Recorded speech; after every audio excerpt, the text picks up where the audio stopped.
And can we talk about also your house? Because this isn't just a running thing. You take your whole environment. I mean, this is an ethos of yours. This whole rewilding and back to our natural habitat. I mean, you live this in all aspects of your life. From the birthing of your kids, which you're going to do at home, to the fact that you don't have furniture in your home. Tell me about what does that look like?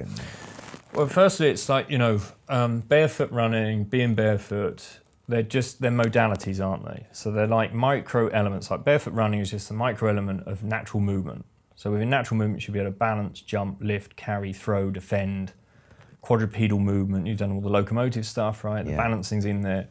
So that's like a natural movement system. And if I observe people in nature, they all perform it one way, which is aligned with our biological norm, which will minimize the risk of injury and be more efficient because that's all they've ever done and that's all their tribe of influence do, so they have the perfect template for that. We have then the zoo experience of that. What does that mean, that then has zoo experience? Well, it's almost like we are so disconnected from what a natural being is. It's like looking at a zoo animal versus a natural animal, right? So we have false environments, linear surfaces, sensory deprivation, microbiotic deprivation. Right, so we're animals in our own zoo. And we're sedentary, and we're the only animals to put ourselves in the zoo. Right. Yeah. So you look at that animal in the zoo, I mean, you go to the London Zoo, and you go look at the lion in there, and they're just sitting They've got OCD. Yeah, they're pacing up and down. Right, because they're sitting in this confined environment that never changes. So you remove an animal from its natural habitat, and the further away it gets from its physical, social, spiritual needs being met, the more it suffers. So movement is like, barefoot running is a micro element of the movement system. Movement is a micro element of your physical system. Physical system will be sleep, rest, play, movement, water, food, digestion, sex, right? All those things, sunlight, they're all your physical needs. Social system, let's say if we're a social species, I have the 3 C's, the big C's, like contact, community, and connection. And then within that tribe of influence would be your family, friends, and stuff like that. And that would help you establish a role within a community or whatever, which then feeds into dependence. So if you were just left to figure out what your role is rather than being indoctrinated into what your role should be, and left just to freedom, we'd probably find out that we all have these amazing skill sets that when you put them together creates an amazing skill set that's even bigger than that. And then you have a spiritual self, which is then the one consciousness, the plants, the rocks, the animals, an even deeper sense of what connection is. So if you align all that, then you get emotional well-being. So for me, even we're missing a lot of those elements you just described. Yeah, so the further and further you get away from that, the more disconnection you have, the more suffering you have, the more pacifying you use. So I think the rat park study picks up on a bit of that, doesn't it? Because it's like saying rats that are in the zoo rats, laboratory rats, versus the rat park where they're released into the rat park. Right, so when they're in the laboratory environment, they keep hitting for the cocaine thing, and when they're in the rat park, the amusement park, they don't medicate. Right, they occasionally medicate. But the best thing about that trial is they then show the addicted rats that they reintroduce to the rat park. And they go through self-withdrawal in that process. So when they start to get their needs met, they don't use a pacifier. So if you can kind of relate that. And then you can bring Maslow's hierarchy of needs in, right? So what blew my mind with that whole process is that through Maslow's, it's like saying food, water, whatever your physical needs are. If you get the physical, social, spiritual needs, then we reach self-actualization. We become these amazing, empowered beings, let's say. Yeah. But most of us aren't getting our food and water met. We're eating and we're drinking water, but if you understand epigenetics and like the petri dish of how cells behave, and you were to put toxins into a petri dish, the cells naturally go into a state of protection. If you add nourishing information, cells grow, right? They have 2 mechanisms, grow from protection. That can be triggered by a signal, which would be like perception for us. So we're a petri dish of, say, 47, 50 trillion cells, right? And all cells behave the same. So if you add toxins to your environment now, what do your cells do? What do you do as a cellular organism? You go into a state of protection, right? So that's kind of, you can bring epigenetics into that.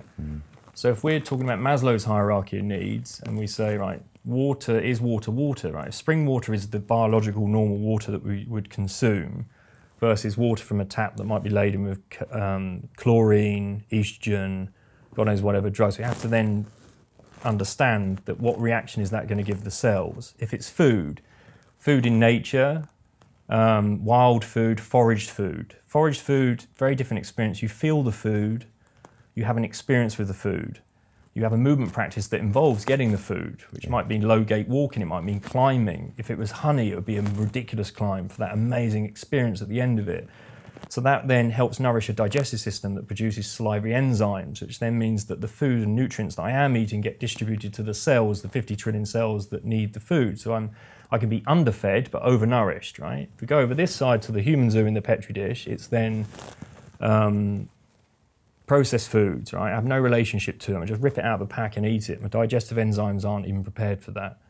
So I'm then overfed and undernourished, right? So it's just looking at different ways of existing. So my home environment, we remove the things that don't exist in nature in terms of the sitting furniture. Yeah, so we ground live, right? And to some it's like, wow, that's like, but it's only because that's your normalized behavior. Where if you go to Asia, they still ground live. If you go to tribes, they still ground live. It's just not normalized. For us, it's not socially normal, right? But it doesn't mean it's not biologically normal. Okay. But because it's not socially normal, we see it as socially extreme, you know? So it raises, again, socially extreme eyebrows. It's a bit like my run. It raised socially extreme eyebrows, but that's great for me because it enables me to then create a platform that I can go and do something bigger with, you know? Okay, so if I walked in your house, what do I see? It's very open, it's quite minimal. You'll see the kids climbing off things and balancing on things. And you've got like things they can climb on. Well, they have bars they can hang on. We're quite happy with them being on the table, whatever they want to jump on, climb over, because it's just a habitat. It's basically, if you think of a shelter in nature again, well, most people who have a shelter in nature, they spend most of the time outdoors, don't they? That's the whole point, it's just a shelter. And 83% of the UK live in urban environments. We spend 90% of our time indoors. It's a complete reversal, right?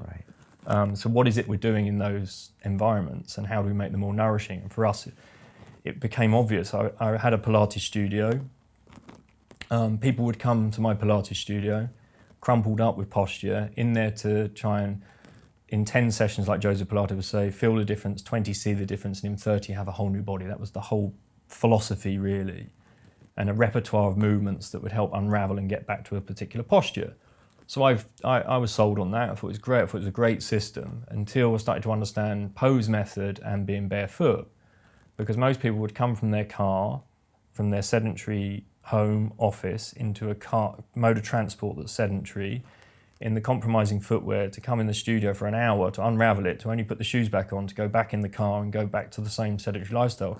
So why keep offering symptom relief? It was obvious to me that I had to go to the cause. And the cause for me when I had kids was becoming really blatantly obvious, because my thing as a parent really is to create, like the tribe of influence, the appropriate environment for my child to keep or withhold, preserve their innate, wild, connected, empowered self, their divine being, right? Something happens along the way that removes all that. What is it, right? So how are we doing that? You know, if we're born these amazing, just plasticity, they're just these naked, amazing beings, right? So it was to try, for me, it was how do we get as many of those needs met for our kids as possible?